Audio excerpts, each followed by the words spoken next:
Bonjour à toutes et à tous, bienvenue dans Security Shift, l'émission qui décrypte les mutations du monde à l'ère des ruptures technologiques, des guerres hybrides et des défis en matière de souveraineté.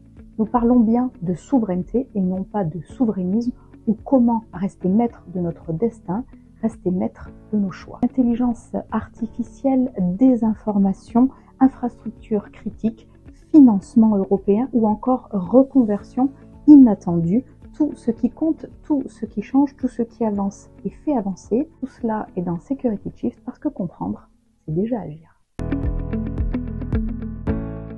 L'intelligence artificielle, levier de puissance, catalyseur d'innovation, mais aussi risque de nouvelles dépendances. On fait le point avec notre invité Éric Bothorel, député, sur les enjeux et quelle place la France peut-elle avoir et occuper dans cette course internationale à l'intelligence artificielle, le cadre européen pour accompagner l'innovation, mais aussi les enjeux pour les acteurs de la sécurité. Pour augmenter notre capacité à rayonner sur l'intelligence artificielle, eh bien, il faut continuer de renforcer nos moyens en matière d'enseignement, puisque un des vecteurs qui permet à l'intelligence artificielle de s'épanouir en France, plus qu'ailleurs, je dirais, c'est son excellence en matière de filière de formation, mais aussi, évidemment, tout ce qui concerne les infrastructures et la disponibilité d'une énergie bas carbone, puisque une partie de l'intelligence artificielle va consommer de l'énergie, et c'est ainsi. On pense spontanément avec des pays qui partagent un certain nombre de valeurs. Alors historiquement parlant, on a des pays avec lesquels on travaille plutôt bien. Je pense à la Grande-Bretagne, je pense à l'Allemagne, avec lesquels on a des échanges parce qu'on a une vieille histoire ensemble en matière de coopération militaire ou de renseignement. Et donc, et au-delà de ça, en matière économique, et bien au-delà, évidemment, de la Grande-Bretagne et de l'Allemagne.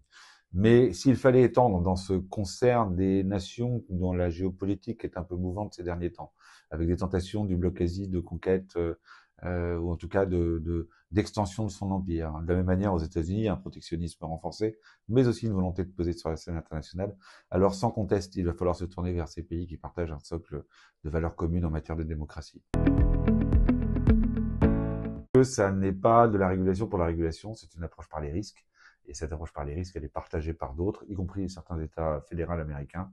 Donc on voit bien qu'on est sur une ligne de crête qui a plutôt été tenue et qui n'est pas ce qui est dénoncé parfois comme étant une régulation qui tue l'innovation. Le cadre européen tel qu'il a été retenu en matière d'intelligence artificielle devrait d'ailleurs nous inspirer sur d'autres domaines émergents, mais celui-ci me semble très protecteur de notre capacité à innover. Essentiel parce que ça va devenir une brique constitutive d'un certain nombre de nos applications.